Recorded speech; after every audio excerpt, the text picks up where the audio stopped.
یہ لو میری سنت، یہ لو میرا قرآن، یہ لو میری سنت۔ الحمدللہ وکفا وسلام علی عبادہ الذین اصطفى، اللہم صل علی سیدنا محمد وعلی آل سیدنا محمد مبارک وسلم۔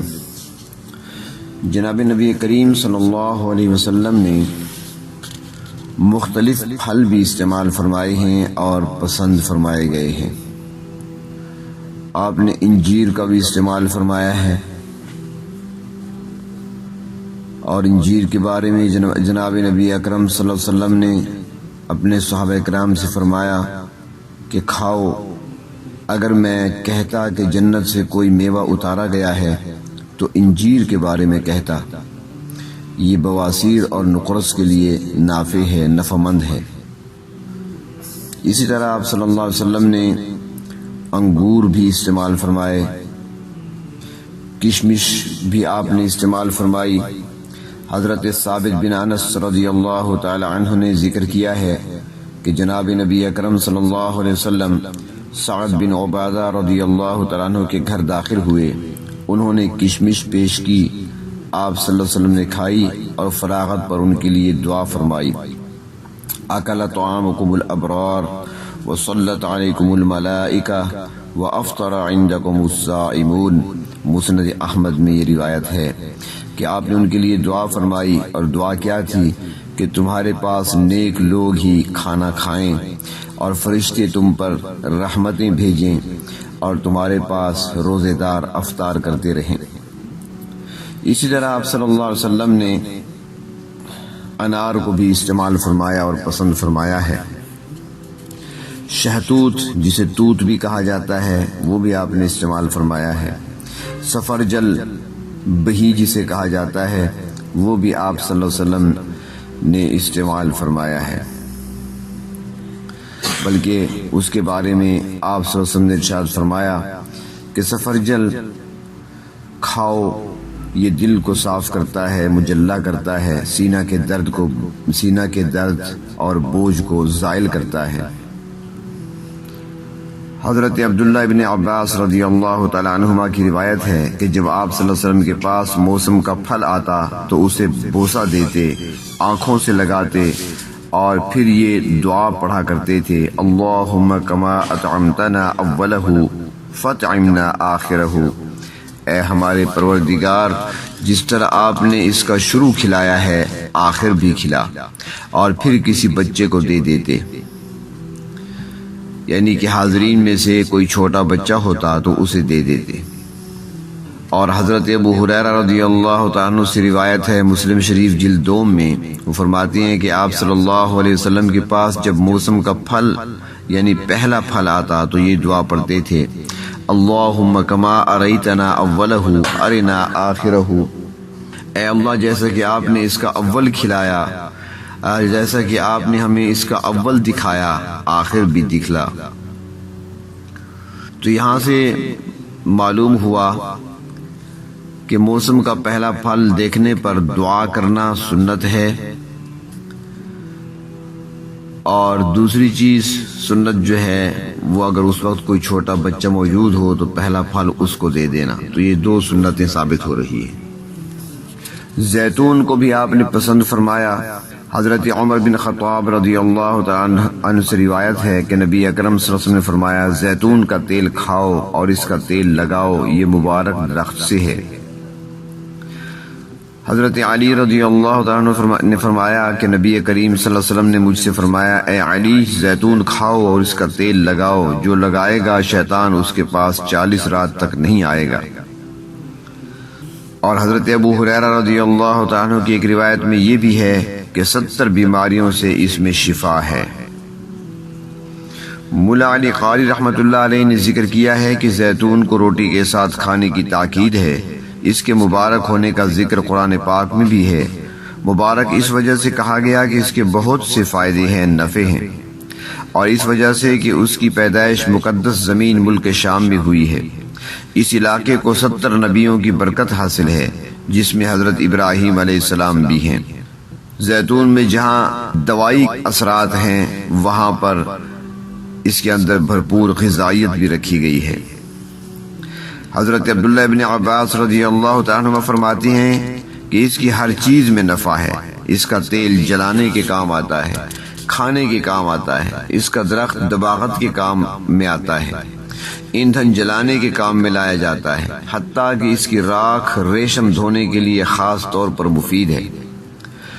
اور اس کے بارے میں یہ بھی کہتی ہیں کہ اس درخت کی عمر بہت ہوتی ہے، یعنی لمبی عمر ہوتی ہے، 40 سال کے بعد تو یہ پھل لاتا ہے، اور 1000 برس کی عمر اکثر ہوتی ہے زیتون کے درخت کی۔ کوئی اگر دعوت دے کھانے کے لیے تو اس سلسلے میں جناب نبی کریم صلی اللہ علیہ وسلم کا اسوہ حسنہ کیا تھا؟ حضرت انس بن مالک رضی اللہ تعالیٰ عنہ فرماتے ہیں کہ ایک درزی نے جناب نبی اکرم صلی اللہ علیہ وسلم کو کھانے کی دعوت دی جسے اس نے تیار کیا تھا۔ چنانچہ حضرت انس کہتے ہیں کہ میں بھی آپ صلی اللہ علیہ وسلم کے ساتھ گیا تھا۔ بخاری شریف جلد 2۔ اس سے معلوم ہوا کہ ایک عام شخص بھی اگر دعوت کرے تو اس کی دعوت قبول کی جا سکتی ہے اور اس میں عار محسوس نہیں کرنی چاہیے۔ متواضع لوگوں کا یہ طریقہ ہے۔ دعوت اگر معمولی ہو تب بھی قبول کرنی چاہیے۔ حضرت ابو ہریرہ رضی اللہ تعالیٰ عنہ سے روایت ہے بخاری شریف جلد 2 میں کہ آپ صلی اللہ علیہ وسلم نے فرمایا کہ اگر کوئی بکری کے پائے کی دعوت کرے تو میں قبول کر لوں گا، یعنی اگر خلوص اور محبت کی بنیاد پر کوئی معمولی سے معمولی کھانے کی دعوت کرے تو قبول کر لینا سنت ہے۔ ہمارے ہاں جو معمولی چیز ہے اس کے بارے میں کہا جاتا ہے دال روٹی، تو کوئی اگر دال روٹی کی دعوت بھی خلوص و محبت سے کرتا ہے تو اس کو قبول کر لینا چاہیے۔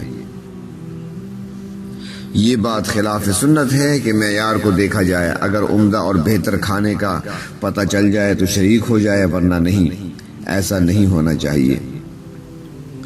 اور دعوت قبول کرنے کا حکم دیا گیا ہے، بخاری شریف جلد 2 میں ہے۔ حضرت ابو موسیٰ اشعری رضی اللہ تعالی عنہ فرماتی ہیں کہ جناب نبی کریم صلی اللہ علیہ وسلم نے ارشاد فرمایا، غلاموں کو آزاد کرو، دعوت دینے والے کی دعوت قبول کرو، اور بیماروں کی مزاج پرسی کرو۔ اور مسلم شریف جلد 2 میں حضرت عبداللہ ابن عمر رضی اللہ تعالیٰ عنہما سے روایت ہے کہ جب دعوت کی جائے تو اسے قبول کرو،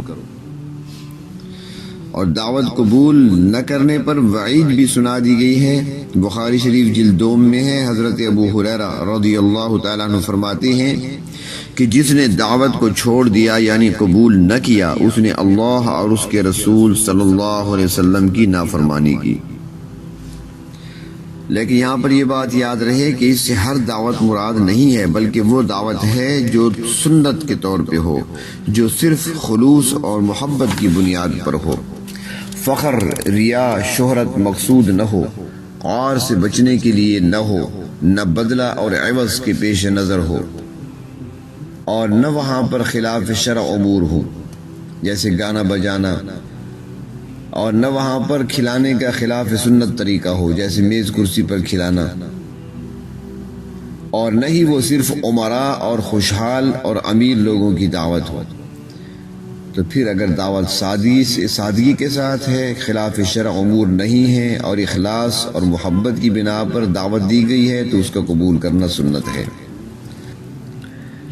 مسلم شریف میں ہے، حضرت ابو ہریرہ رضی اللہ تعالیٰ فرماتے ہیں کہ جب تم میں سے کسی کی دعوت کی جائے، اگر وہ روزہ سے ہو تو نہ کھا سکنے پر اس کے حق میں دعا کر دے، اور روزہ سے نہیں ہے تو پھر کھا لے۔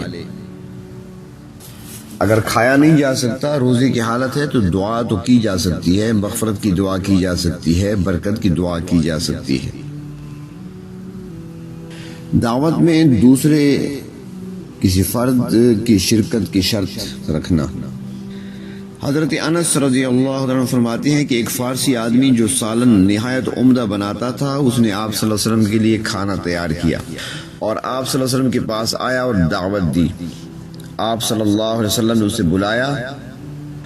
حضرت عائشہ رضی اللہ تعالی عنہ اس وقت آپ صلی اللہ علیہ وسلم کے ساتھ تھی، تو آپ صلی اللہ علیہ وسلم نے دعوت دینے والے سے فرمایا کہ حضرت عائشہ بھی میرے ساتھ رہے گی، اور حضرت عائشہ کی طرف اشارہ فرمایا۔ اس نے کہا کہ نہیں، آپ صلی اللہ علیہ وسلم تنہا ہی تشریف لائیں، یعنی اکیلے آپ کی ہی دعوت ہے۔ تو آپ صلی اللہ علیہ وسلم نے پھر کہا اور اشارہ کیا حضرت عائشہ رضی اللہ تعالی عنہ کی طرف کہ یہ بھی میرے ساتھ رہے گی۔ اس نے کہا نہیں۔ پھر تیسری مرتبہ حضرت عائشہ رضی اللہ تعالی عنہ کی طرف اشارہ کرتے ہوئے فرمایا کہ یہ بھی میرے ساتھ رہے گی۔ پھر اس نے کہا کہ ٹھیک ہے۔ مسلم شریف جلد 2۔ یہ آپ صلی اللہ علیہ وسلم کے سادہ مزاج اور بے تکلفی کی بات تھی۔ بے تکلفی جہاں پہ ہو تو ایسا کیا جا سکتا ہے۔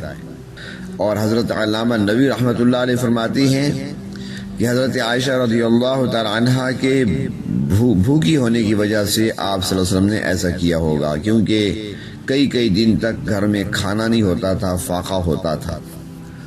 اللہ تبارک و تعالیٰ اپنے محبوب صلی اللہ علیہ وسلم کی ہر ادا اور ہر سنت کو اپنانے کی توفیق نصیب فرمائے۔